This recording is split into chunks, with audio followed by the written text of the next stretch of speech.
सोचिए एक शहर गहरी नींद में सो रहा है। सड़कें शांत हैं, घर के अंदर बच्चे अपनी माँ के पास सोए हैं।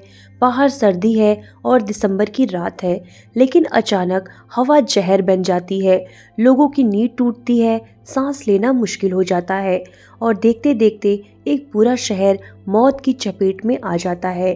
यह कहानी है भोपाल गैस त्रासदी की।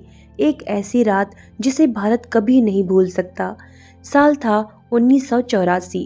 तारीख थी 2 से 3 दिसंबर के बीच की रात। भोपाल शहर में एक फैक्ट्री थी जिसका नाम था यूनियन कार्बाइड फैक्ट्री। इस फैक्ट्री में खेती के लिए इस्तेमाल होने वाली दवाइयाँ बनती थी।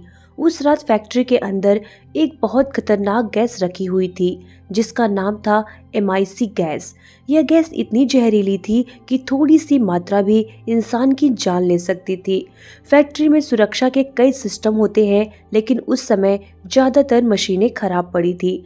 कर्मचारी की संख्या कम थी, ट्रेनिंग ठीक से नहीं दी गई थी और कंपनी खर्च बचाने में लगी हुई थी। उस रात एक टैंक में पानी घुस गया। पानी और MIC गैस मिलते ही तेज केमिकल रिएक्शन हुआ और टैंक का तापमान बहुत ज़्यादा बढ़ गया। रात करीब 12 बजे के बाद फैक्ट्री से जहरीली गैस बाहर निकलने लगी। धीरे धीरे पूरा भोपाल उस गैस से भरने लगा। लोगों को समझ नहीं आया कि ये क्यों हो रहा है। लोग नींद से उठे तो आंखों में जलन हो रही थी, सीने में दर्द था और सांस लेने में तकलीफ हो रही थी।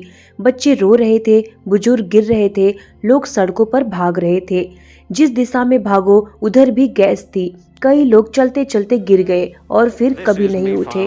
अस्पतालों को पता नहीं था कि कौन सी गैस फैली है। डॉक्टरों के पास इलाज की जानकारी नहीं थी और दवाइयाँ भी मौजूद नहीं थी। मरीजों की इतनी भीड़ हो गई थी कि अस्पताल भर चुके थे। सरकारी आंकड़ों के अनुसार हजारों लोग उसी रात मर गए, लेकिन असल संख्या इससे कई ज्यादा थी। जो बचे उनकी आंखें खराब हो गई, फेफड़े कमजोर हो गए और कई लोग जिंदगी भर बीमार रहे। आज भी उस त्रासदी के शिकार लोगों के बच्चे बीमारियों से जूझ रहे हैं। यूनियन कार्बाइड कंपनी के मालिक वॉरेन एंडरसन भारत आए, लेकिन जल्दी ही देश छोड़कर भाग गए। पीड़ितों को बहुत कम मुआवजा मिला और इंसाफ आज भी अधूरा है। भोपाल गैस त्रासदी सिर्फ एक हादसा नहीं था, यह एक लापरवाही, लालच और इंसान जान की कीमत न समझने की कहानी थी। यह हमें याद दिलाती है कि जब सुरक्षा से समझौता होता है तो उसकी कीमत आम लोग चुकाते हैं। भोपाल की वो रात आज भी हवा में सवाल पूछ रही है।